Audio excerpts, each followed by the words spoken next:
Amen. Sige po, palakpakan po natin ang Lord sa katungkulan po ng ating babaeng may gabi. Amen. Natin po ulit gamitin ng ating Lord as we sing. Sa'yo ibinabalik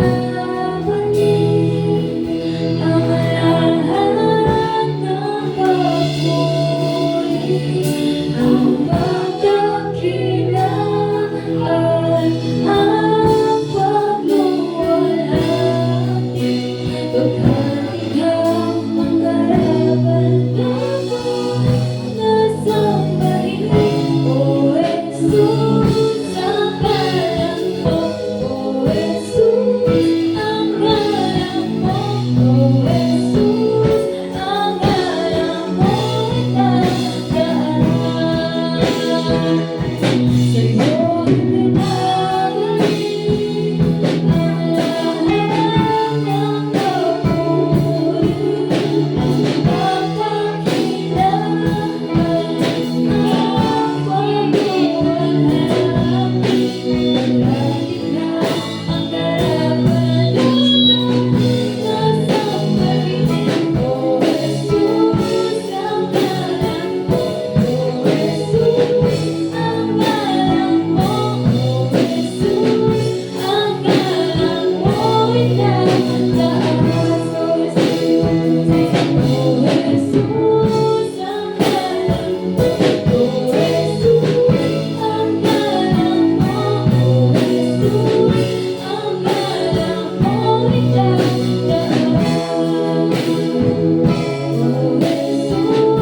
ang galang mo, O Jesus, ang galang mo, O Jesus, ang galang mo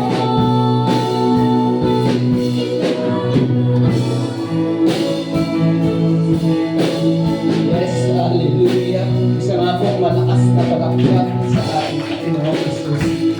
Maraming po Diyos na maraming salamat, Father God, sa katagumpayan na ito po pinagkaloob po sa aming kalagitnaan sa gabi dito, O God. Tunay, O God, na apart from you, we can do nothing.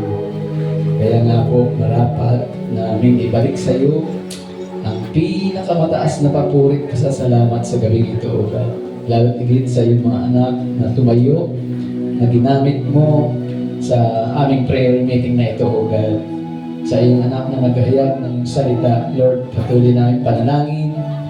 Continue to bless her life, O God. At patuloy na ma-fulfill, O God, yung purpose ng iyong pagkakatawag po sa kanya. Na patuloy na ang buhay nga ang magamit mo mightily according to your will, O God. Salamat po at patuloy na ang panalangin. Favor upon favor, O God, ang patuloy niyang maranasan. Ingatan mo po siya araw at gabi. Patuloy niyang maranasan ang fullness ng iyong pag-ibig, ang fullness ng iyong spirito, O God, upang patuloy na ang bawat gagawin niya, O God, ay tunay na naka-align po sa iyong naisin, O God. Ganon din po sa amin na nakapakinig ng iyong salita. Maraming salamat din, O God, at patuloy na ang bawat salita mo na aming napakinggan, gaya ng iyong salita na ang aming pananampalataya ay patuloy na lumago sa pakikinig lagi ng iyong salita. At tunay, O God, na ang bawat salita mo ay tunay na magmanifest po sa aming mga buhay. Maraming salamat, Father God, at ganun din po, O Diyos, sa aming pag-uwi. Nawa, O Lord, ang pagsama at pagkilos mo, ang patuloy naming maranasan, at ang aming pong inaangkin, O Diyos, ang walang hanggang ibig ng Diyos Ama, ang walang pakikipisan ng iyong banal sa ating Espiritu, at walang hanggang pagpapala ng Diyos Anak sa amin ngayon, bukas at magpakailan.